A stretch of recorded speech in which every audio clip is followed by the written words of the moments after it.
guys, it's your girl Christian Mosey, and we are here with a chit chat video, and we're going to talk about some mistakes I've made as a blogger. So if you haven't done so already, make sure that you hit that subscribe button, and most of all, follow me on Instagram and TikTok. I'm also on those platforms as well. Alright, let's jump right into the video. So the first thing I want to say, the first mistake I've made as a blogger is definitely making sure that you have a contract agreement between yourself and the end party that you're doing work with. It doesn't matter if you're doing work for your dog, it doesn't matter if you're doing work for your long lost cousin, it doesn't matter who it is, make sure you have a contract agreement. So you're probably saying to yourself, what does that agreement need to have? First and foremost, it needs to have a brief of exactly what you're going to be doing. Secondly, one thing that you want to make sure, you want to pay attention to see if there's any kind of tricky wording or something where you won't be able to be entitled all of your money. And lastly, you want to make sure that the compensation agreement is something that you're comfortable with, and that is also in the contract. And if not, then you need to negotiate. And if this is things that you want to initially learn more about, let me know in the comments below, and I can make a video about negotiation and things like that. So definitely making sure that the contract agreement is accurate for you, comfortable, but agreed on both ends. Secondly, making sure that you hit your deadlines for whatever brand. If you feel like you're running behind, or if you feel like you're just running late, just communicate with your brands, communicate and let them know. And honestly, don't take on too many campaigns if you feel like you can't complete them all. It's okay to say no, to give yourself time to really dedicate a lot of focus into what you're doing, because you don't want to rush and do it, and you don't want to give it the best quality. And sometimes technical problems happen. Like for the longest, I was trying to make a video and all kind of things was happening. So you initially cannot avoid what could happen, but you want to make sure that you're in control of your quality and making sure your quality is the best. One of the third other mistakes that I felt as a blogger, I feel that like when it came down to starting out with YouTube or other different platforms, I felt like I needed to have all of the best equipment. I felt like I needed this camera, I needed this, I needed a ring light, I need all of these different things. Not necessarily. You start what works with you, and from there, when you start making more money, you save up, and then you're able to start adding different things to your basically your equipment. So if you need to get a camera, if you need to get a tripod, or whatever it may be. You can even start with your iPhone. Don't let anybody tell you otherwise. That is also really good as well. One of the fourth mistakes I would say is I would say this as a fashion blogger, is not being able to network. You're probably like, you go out every time, what do you mean you don't network?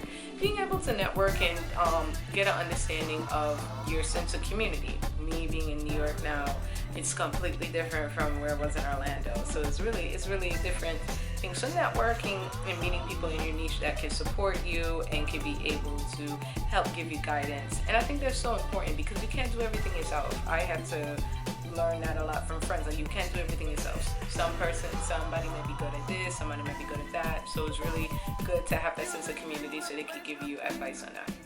So those are just a couple of things that I wanted to touch bases on about as far as mistakes as a blogger. I feel that these mistakes really helped me grow as a professional, so I'm able to understand what I want to do and how I want to do it the best way I can moving forward. So if you have any questions or below about certain things, please definitely let me know. I think one video that I want to make is how to communicate with a brand and how to express yourself in regards to the pay that you want and the deadlines, and giving them overall feedback about campaigns. I think those are very important. So as far as going with a chit chat, let's talk about New York Fashion Week. New York Fashion Week is coming up, which will be on February 11th to the 16th. So follow me now if you want to see some of the latest trends, or if you want to hear about interviews with brands. Those are the things that I'm going to be doing and talking most about. And if you want to see things from the runway, as far as like what's new, what's coming from the runway, definitely make sure to give me a follow as well. So one of the main things I really wanted to touch on was just taking an overall social media break. I think last year I took like a break for like a couple of months, and it was just so overwhelming for me because I miss blogging, I miss doing what I wanted to do, and I felt that sometimes you get so stuck into your own head that you just don't feel good enough. Like there were times I felt like, oh, maybe I shouldn't do blogging again, maybe I'm not good enough, maybe people forgot about me, I don't know if they cared about my content. So all of that definitely got to me, and I could honestly sit here and say that You know, sometimes you think like people, they just so strong and they just have everything going on. Sometimes we're human beings. It took me a long time to say that word ends. We're human beings, so it's sometimes things like that does happen, and I'm here to tell you if that does happen, don't feel short of yourself. Take whatever necessary break that you need to do what you need to do to come back fully involved, fully engaged with your friends and family, and also your audience as well. So I think that is so important, and I can honestly sit here and say today that it took me a while to really understand that you are your biggest obstacle. Is not about trying to just do something so fast and getting burned out, because that's also another thing too. I was extremely burned out, but it's all more so about building a sense of a better self. So once you could establish a better self for you, things are definitely going to get better. So I wanted to make this short, quick video, and if you love this video as much as I did, make sure to hit the subscribe button and make sure to follow me on all of the platforms. And if you have any questions, make sure to definitely leave them down in the comments. And most of all, check out my website, www.christianmoser.com. Until next time.